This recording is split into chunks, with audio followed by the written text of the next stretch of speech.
Welcome back, and we're glad you're here on WKYT. And coming up on Christmas Day, right here on WKYT, the documentary Reggie Warford, Fight of His Life. It's the story of the first African-American basketball player ever to graduate from UK, and now he's battling a debilitating disease. The executive producer is former Wildcat Cameron Mills, and we are so glad to have you in here. Thank you for having me. This story is so compelling. Tell me what drew you toward this. Well, Dick Gabriel is who drew me towards it, because Dick always gets mad at me because I may have been part of the program, but I know so little about the history of the program other than when my dad was there. And this was a part of that history that I knew Tom Paine was the first African-American player, but he was here a year and then went to the NBA.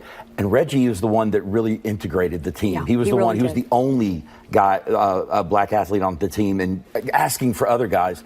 And that's part of the story. And I kind of knew that part, but it's really what's happened since then that kind of, as you were saying a few minutes ago, it makes the story difficult, but still encouraging and inspiring at the same time, which is Reggie's had 2 heart transplants, a kidney transplant, and then after he beats all that, and he thinks he's got it made, gets diagnosed with a disease called sarcopenia, which is apparently sounds similar to what my grandfather had, which is Lou Gehrig's disease. So, and there's no cure. So he's faced all this in his life, and he does it with a smile on his face. I was going to ask you, how is he handling it now? That's what's amazing is he and I have texted back and forth. I got in touch with him to ask if this is something he would mind Dick and I doing, and Jason Epperson, of course, who co-produced it too.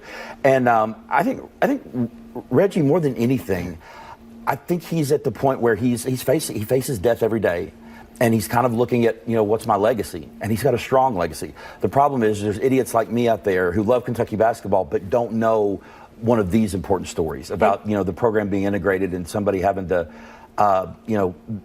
be on a team full of teammates but still feel alone. And it makes it so much more important to be able to tell this story. But now, when Reggie joined the team, he didn't walk in as the star of the team. No. He really had to work hard. Yeah. No, I don't. As a matter of fact, he only scored, I think, 26. His career is a lot like mine. I think he only scored like 26 points his first 3 years there, and then had this kind of explosion his senior year in the NIT for 14. Which was, he didn't have an all-star career. It was kind of what he did in being the only African-American on the team. And, the guys wrapping themselves around him and him just adjusting to it. I mean, I just can't imagine what he went through. But he obviously realizes he was a historical figure. Yes, he is. Absolutely. And, how does he carry that? Well, I think more than anything, I think he's thinking in terms of these guys on this team right now. Everything, the African Americans that are on the Kentucky team now, because the one thing he hits over and over again in this documentary is the graduation, that I graduated.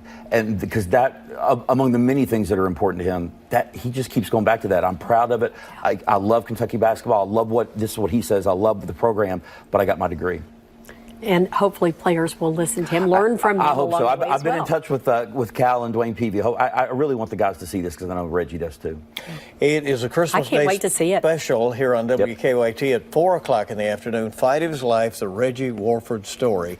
And Cameron, thanks Thank you guys. for bringing that to the screen. We appreciate you. Thanks for coming in. Absolutely.